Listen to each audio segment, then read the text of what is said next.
Okay. Welcome everybody to the First Equity show, working title, episode 1. It's going to be myself, Jack Ailing, senior loan officer here at First Equity, along with my co-host, first guest, and good buddy, office mate Ryan Commesso. Ryan, how are you today? I'm great, thanks. How you doing? Good, man. Good. I appreciate you doing this with me. I know we've volleyed it back and forth a couple times. I think we both have a good idea of what we want to get out of this experience, and I think we have an idea of what we want to share. So I think we decided just to kind of turn the mics on and set this little thing up and see if it catches anybody's ear and motivates anybody to get their journey started.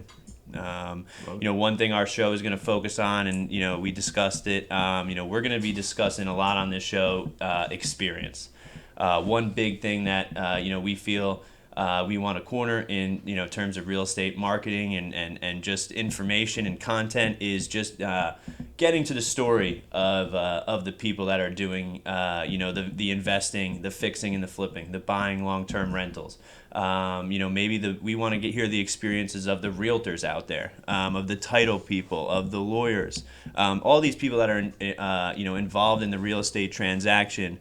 I kind of want to take the transaction part out of it, right? And obviously it's a business, it's a career, it's a way of making this money.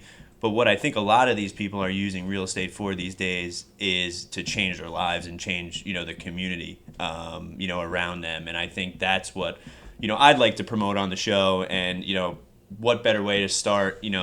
Myself being somebody who's never been in the real estate business, now 4 years in. As a loan officer yourself, same idea.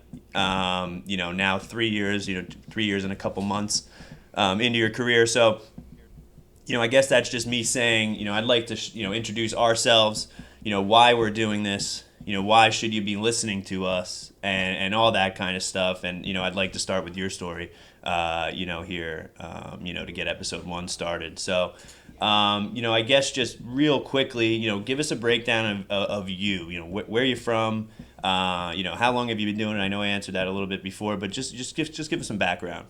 Sure. Yeah, and thanks for having me.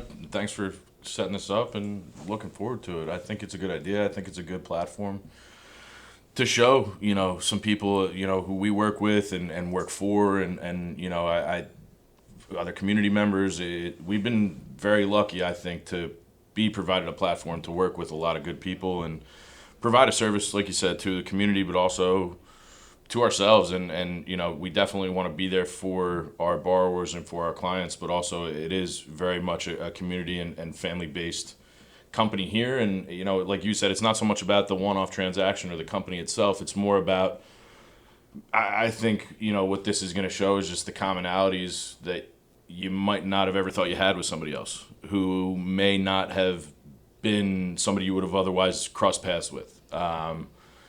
So, to your question about who I am, my name's Ryan. I work in one of the senior loan officers here as well with Jack at First Equity Funding in Seagirt, New Jersey.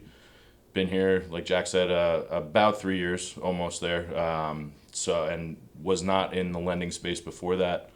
Had been in a little bit of sales before that, but this was really my first foray into real estate, into a true out-and-out sales role. And that while that is the case, it was definitely not my first rodeo or foray into building a relationship, which I think is ultimately what this business and again, just more importantly, I think First Equity is about.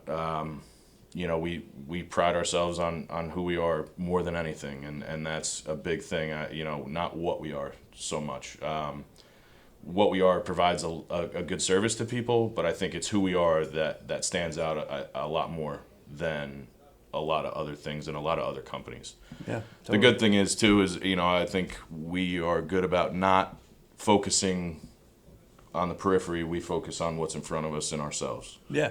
So. Yeah, and I think, and that's, one thing I want to stress with this particular show, I'm sure people are out there and watching this, whether it's the first 5 minutes, all 10 minutes, whatever it is.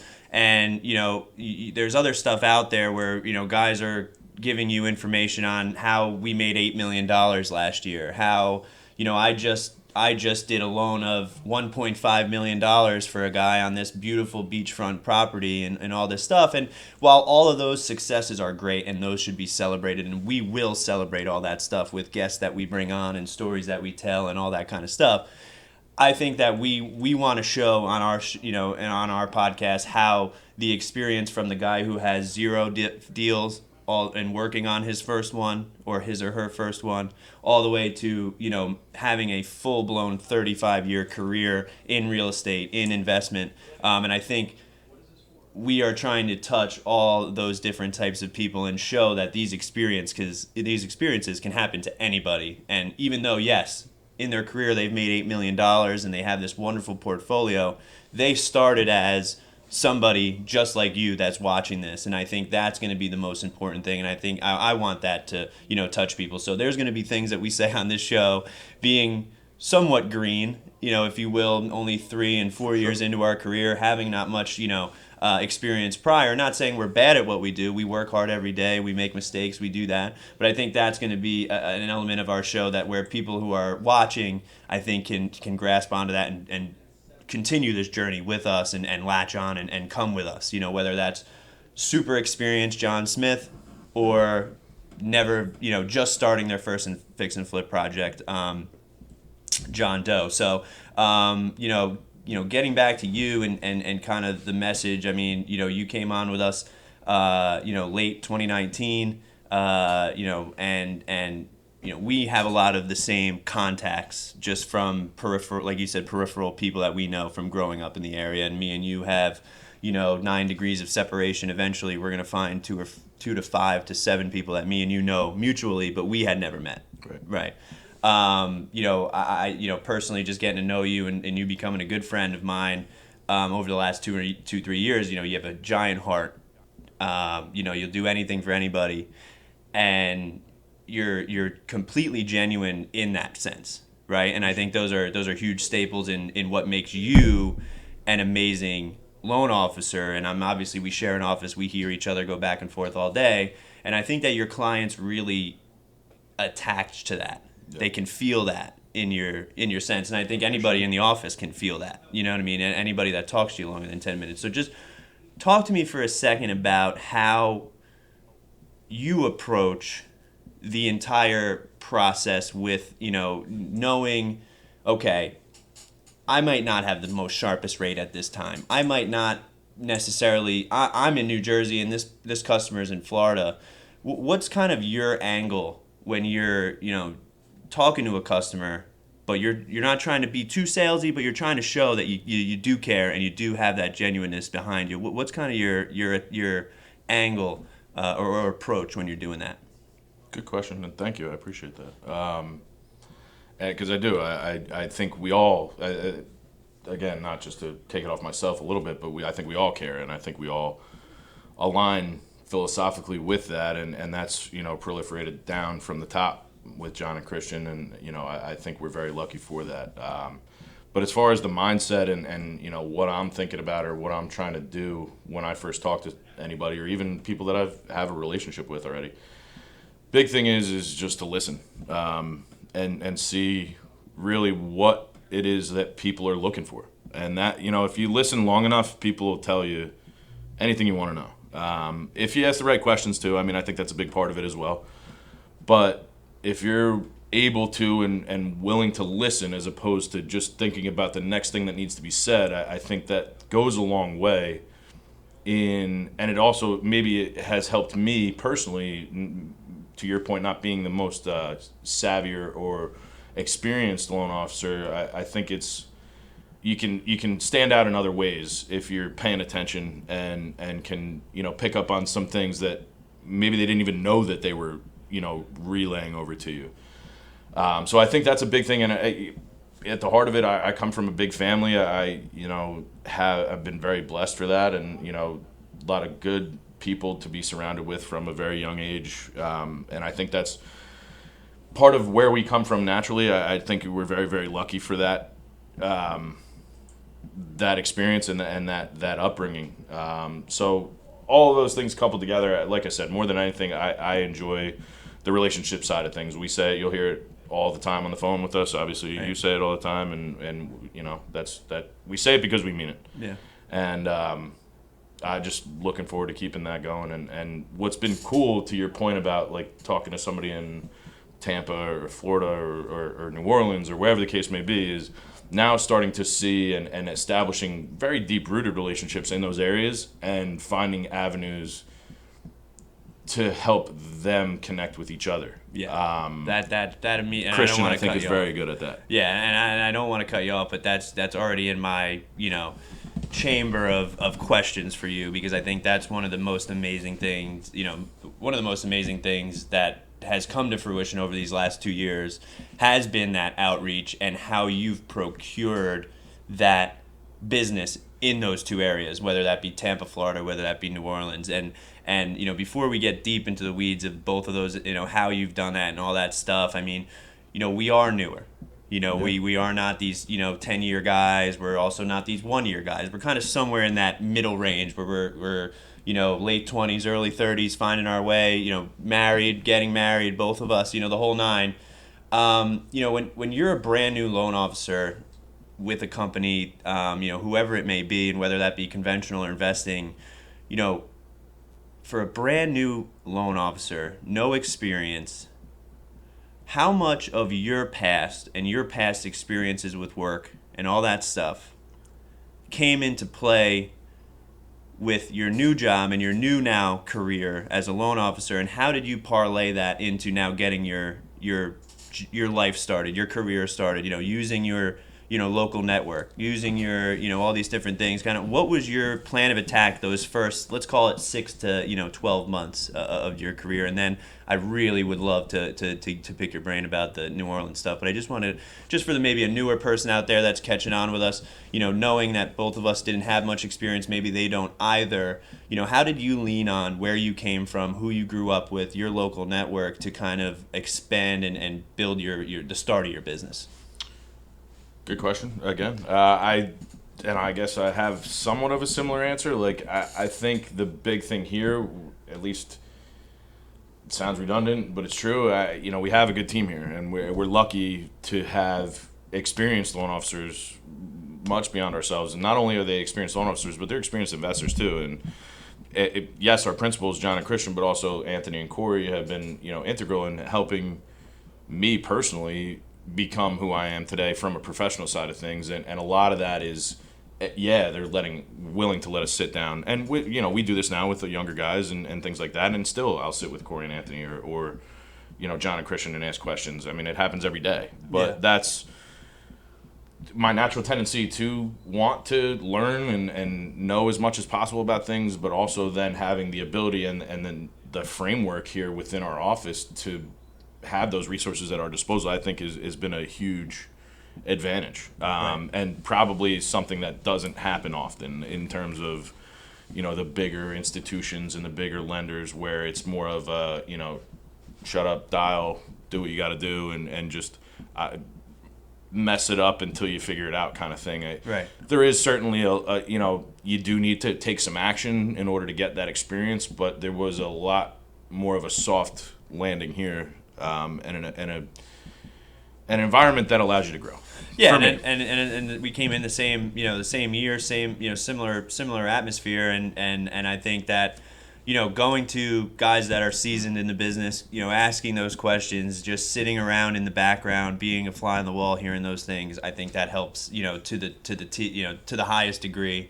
We have young guys now under us as we're kind of moving through our career that are going through the same things, and us having that experience from a couple of years ago, now seeing things and positions that they get into, we can kind of get them out of, right? So I think that would be my number one tip, would just be, get around the people that have done it in your office, that have done it, maybe in your community. If maybe you have a friend's dad who's retired or something like that, or a friend's mother who's retired, or whatever the case may be, someone who's in the business, get under their wing, try and be, help them add value to their business, while you can also, create value for yourself, learning from them. I think it's huge. And, two caddies, two guys that have worked for cash and all that stuff our entire life, leaning on some of those people that you've met in your proceedings, whether that be, other members or, people that you've met out and about around your community. I think asking those questions to people, is a great step, and I think that's something that Ryan really does great and brings us, kind of to the biggest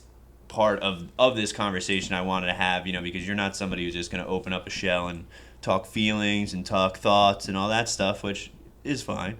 But I think the best thing and the thing that I thought it has created so much value for you as a loan officer and in what you do is this now increased footprint in the bayou, increased footprint down south in Louisiana. The places better than me.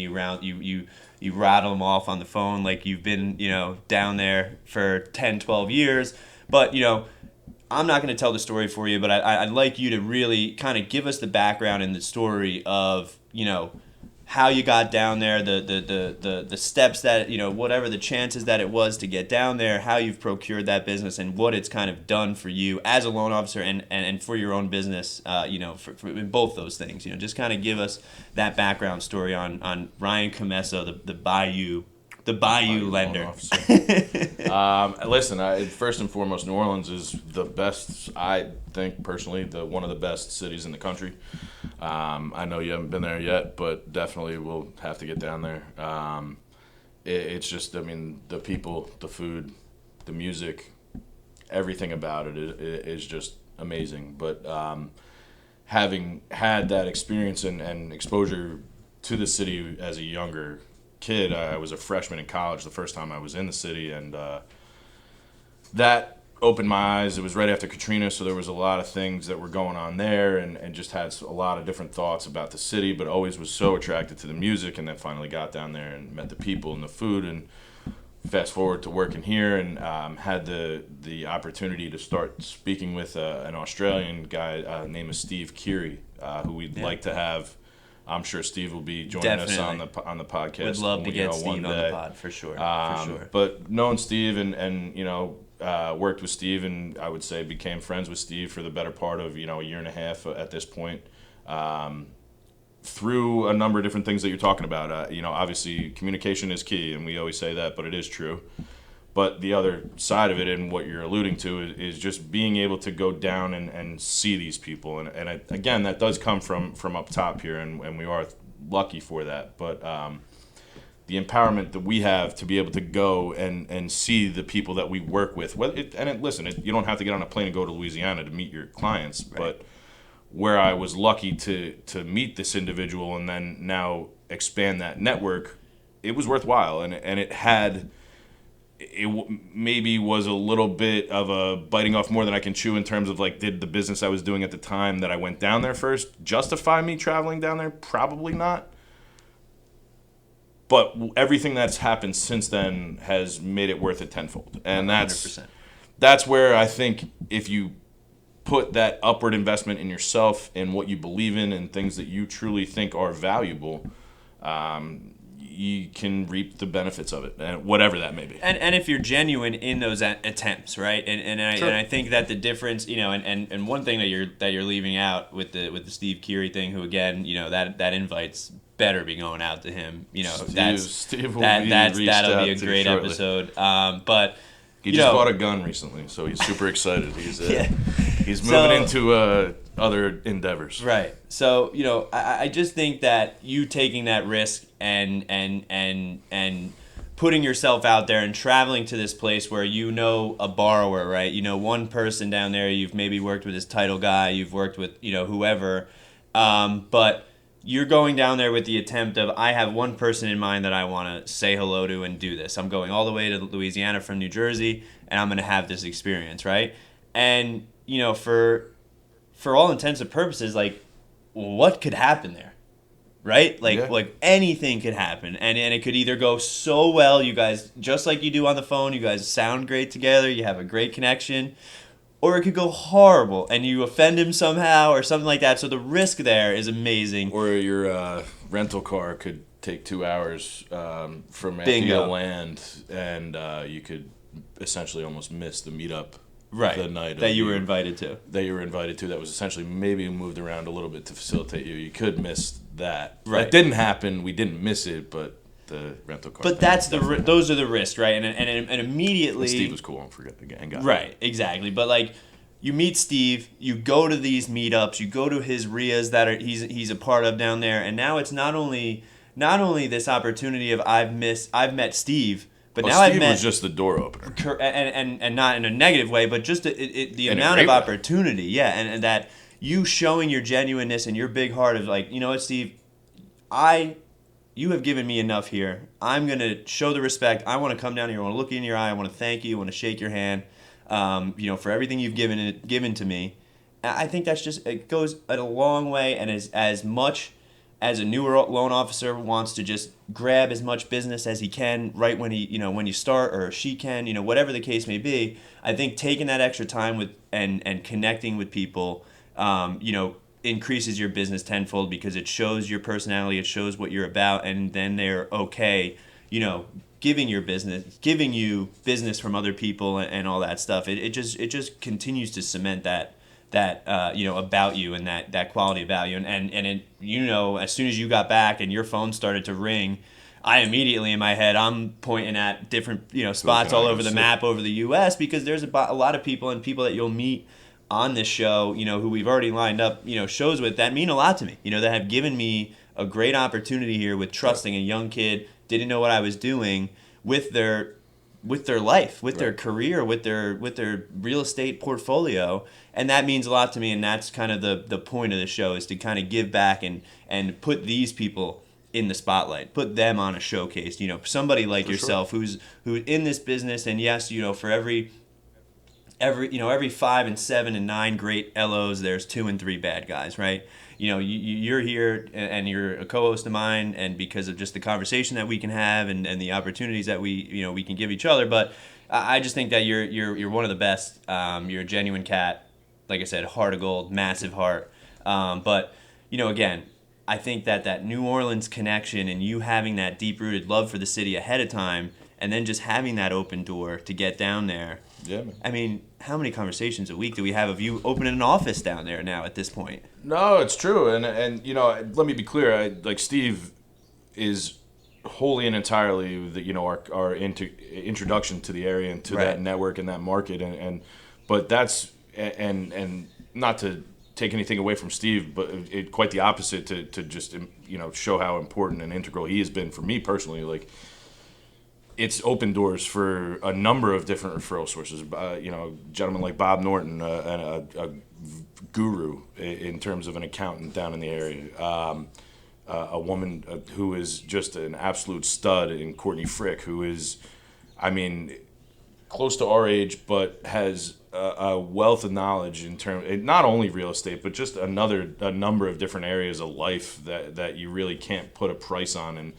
And we'll be for being how young, too. Courtney, absolutely, Bob as well. All these people, Emil Hurst, another one, definitely integral people that have really helped me personally cultivate that relationship down there, and very thankful for that, and by extension of that, looking to just keep it growing. And I say it all the time to people that we do talk with down there. It's like we don't take that relationship for granted. If anything, we want to work that much harder for our people in New Orleans, right? Because we know we have a reputation down there, and we need to maintain that. Yeah, and I think that I'm sounding like I'm waxing poetic, but it's the reason that you're our first guest. I want people to get an intro of how we're trying to portray ourselves here and how we want to people to look at this show. It's about coming here and feeling a little something. Maybe you had a tough day, whatever the case may be. You need that a little extra push. Because brings me kind of my closing statement, and it's funny that we're doing a podcast like this, right? Like it's funny that we're doing a show like this because we went out last week. Anyway. But we went out last week and we both looked at each other and we said, we're kind of arrogant or ignorant to the idea of self-help, right? Or motivation, to a certain degree. Yeah. Right? Like I personally, I got to see Tony Robbins for free, and I just didn't feel anything from it. I was 3 years ago now, but I just didn't allow myself to kind of embrace what the message was, what the story was, all this kind of stuff. And I know that we've had discussions about the same kind of thing, like sports guys feel like we can motivate ourselves internally, but I think that eventually comes to ahead, right? You know what you don't know, right? You can only motivate yourself so far until you really don't know where you're going to go, right? So you bought a self-help book, right? I bought a self-help book, so I just wanted to get a little update on, have you started it? Have we gotten any pages in, or We're in there a little bit. Okay. It's Ryan Holiday book. It was on The Obstacle is the Way. Okay. Is the name of the book. I'm not too far into it, I'll be honest. But, yeah. I think the overarching message there is, just it's all about perspective. And I guess, you're just kind of reiterating exactly what you said, perspective on self-help alone. Right. Just talk about that. I mean, just use that as the example of that was something that was maybe not looked down on or just not given any thought, but just not a focus. And if you change your perspective on some things, it's based on a quote by Marcus Aurelius, the old Roman emperor. I don't know the exact quote off the top of my head, but it really is. If you focus on what's in your pathway, a lot of the time what that thing is or represents is really ultimately going to represent what's going to be your solution as well. And trust me, I'm not there Damn, yet. son. But damn. It goes to perspective. So I am in no way, shape, or form there yet. Right. But I think it's, to your point about self-help and trying to open your mind to certain things, I think if you allow yourself to at least have these things come in to your psyche, who knows what kind of impact they'll have. Yeah, and I say that, and I think it's just to echo my statement, my sentiment from earlier. And it's like, when you're watching these things, if we are lucky enough to get your attention to watch these episodes, and hopefully you take something from it, and we're gonna work our butts off to make sure that you do. I think it's about taking the journey with us, right? We're still figuring it out. We are gonna intro the rest of our team here, just after this interview is over, so they'll meet, some of our younger guys that are gonna be taking the journey with us. Yeah. We're not self-help guys. We're trying.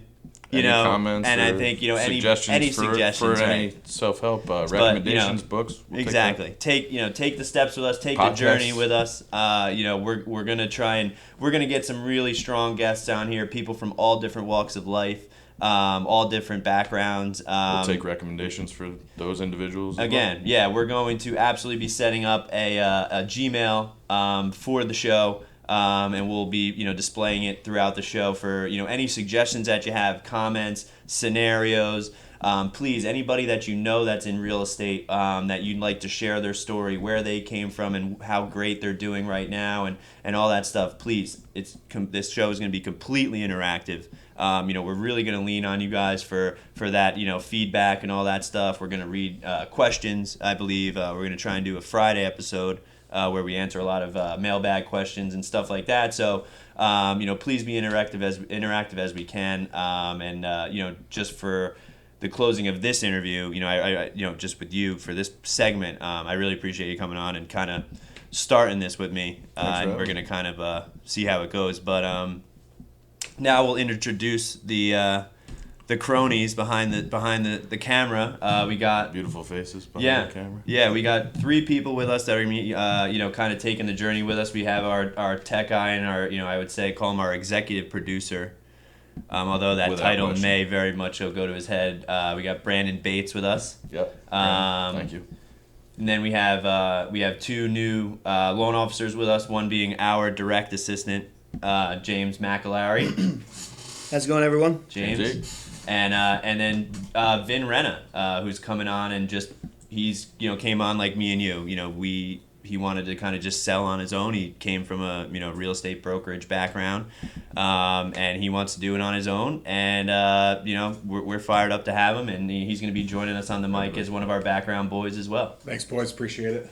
All right, yeah, and I mean. We had a couple quote unquote meetings leading up to this first episode of where we want to take these different things, and I think one thing we agreed on is we want to kind of get some funny questions or some icebreaker questions involved.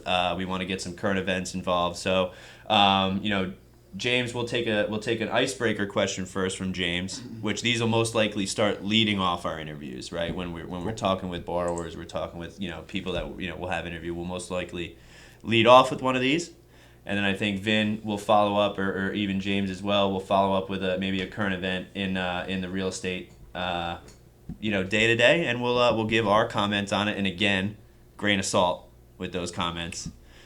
Without question. Grain of salt. Okay. All right, James, fire it up, baby. What's our first icebreaker question? Alrighty, so the first icebreaker that we have for today's episode would be the famous childhood crush from your childhood lifetime. That's a good one. Cameron Diaz. Wow.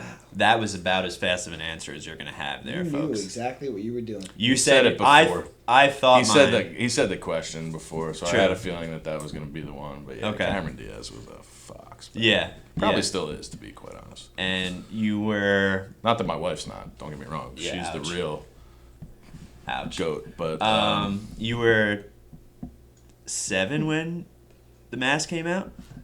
The Mask. No, I was like 4 or 5. 4 or 5?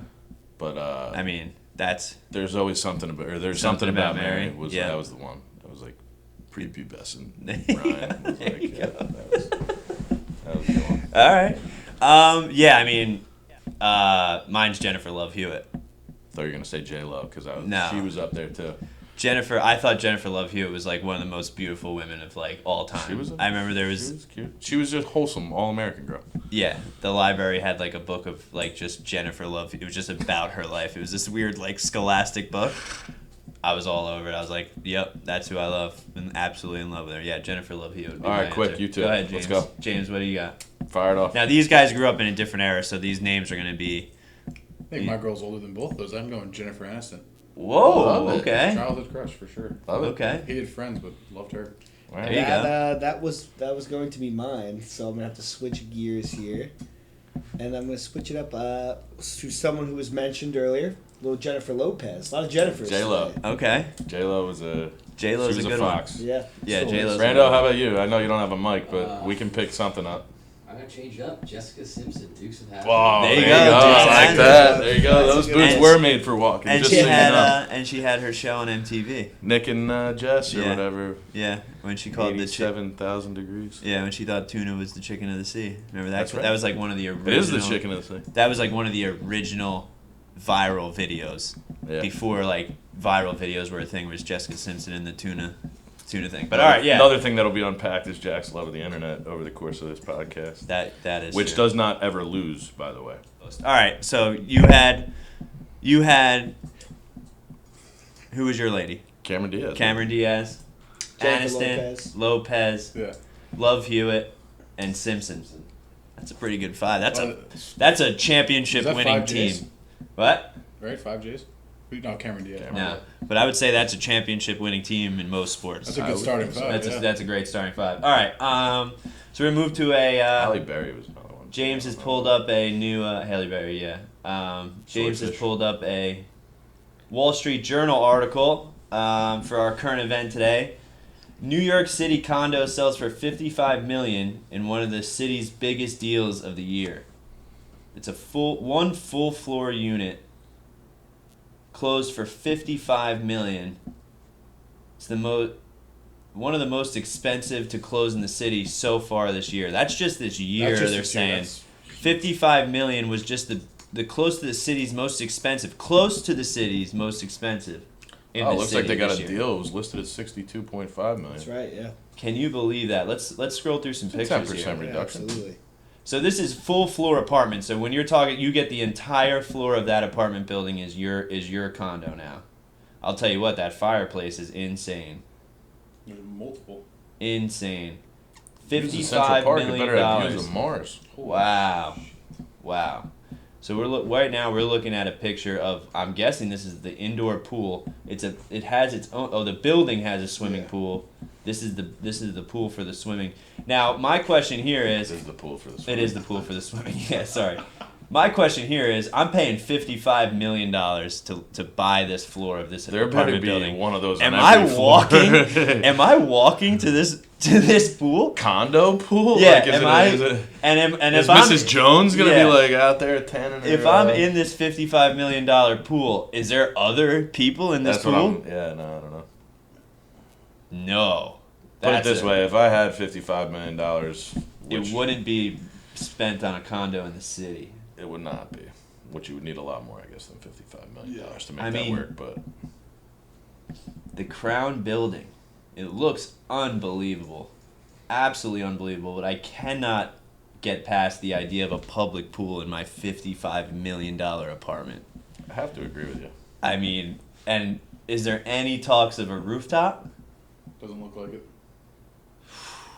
I'm not too sure, but it looks like It looks like we have a little restaurant off the side of the back, but I have to think that it's one of those situations where that the bottom half of that building is like public, and then you Yeah, go commercial. up to Yeah. a certain Yeah. point, right? You go up to PH1. Oh, it's Park Avenue, That'll take you to the good spot. Billionaires No, Row. this is not Park Avenue. Oh, all right. Well, that's crazy. $55 million for a condo, and you may or may not have to use the public pool. How public is it though? It doesn't look too terrible, to be honest. If you know, No, quick I mean, elevator down from the penthouse, you're going right in there. Yeah, I could be agree. worse. No, and I agree, But but again, I mean, do you really want to even have to deal with that? right. Again, and also why, like in that picture right there, we're now looking at the bathroom. There's 2 windows.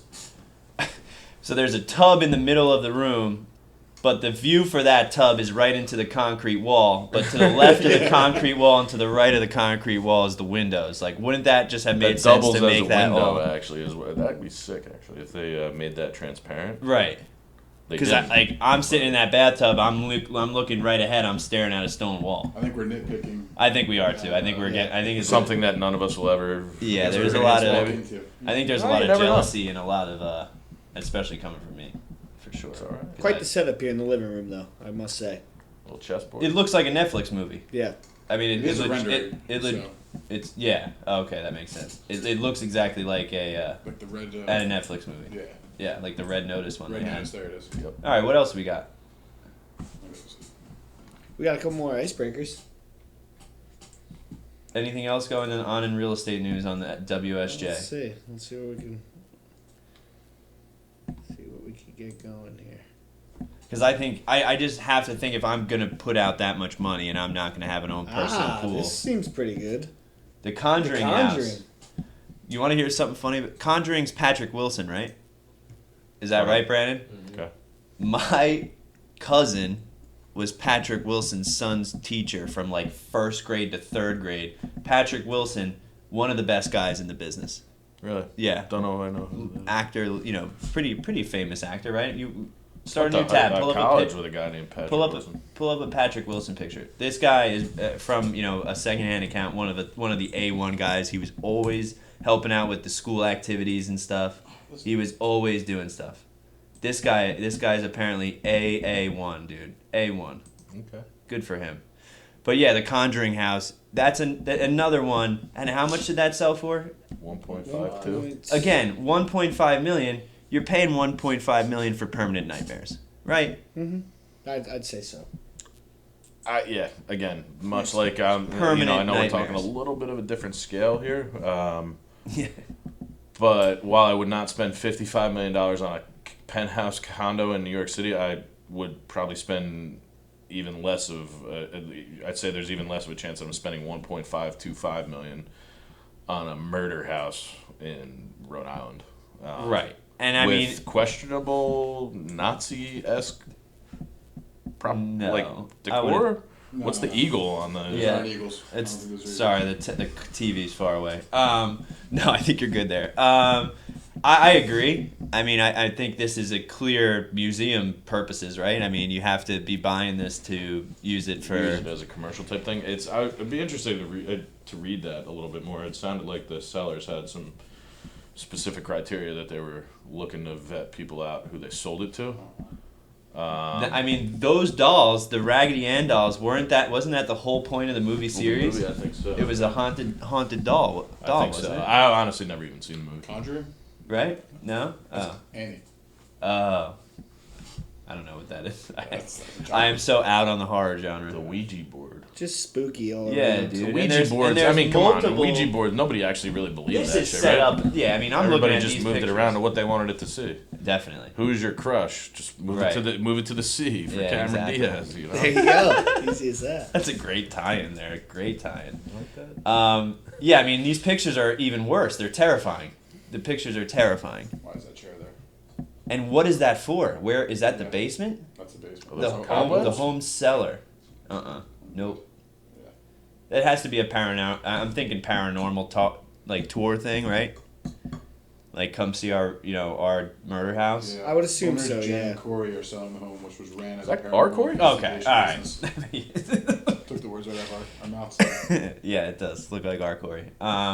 Okay, so then, We're gonna- so I feel like we've pretty much nailed both of those situations. Yeah. I think those were two nailed. All right, well, That was good. yeah, I think that was a good start. I appreciate you guys all helping me with this. I know I was kind of like the head spear behind this craziness, and I'm glad you guys are joining me. And we'll do it as long as we have fun doing it. And if nobody watches it, nobody watches. But as long as we have a good time and we feel like we're putting out good stuff, I think that'll go a long way, and I think that'll come through. So thank you. That's episode 1. Hashtag get funded. Get funded, yeah. Get us back to the drawing board to see what we have to fix for next episode. Thanks. Thanks, guys.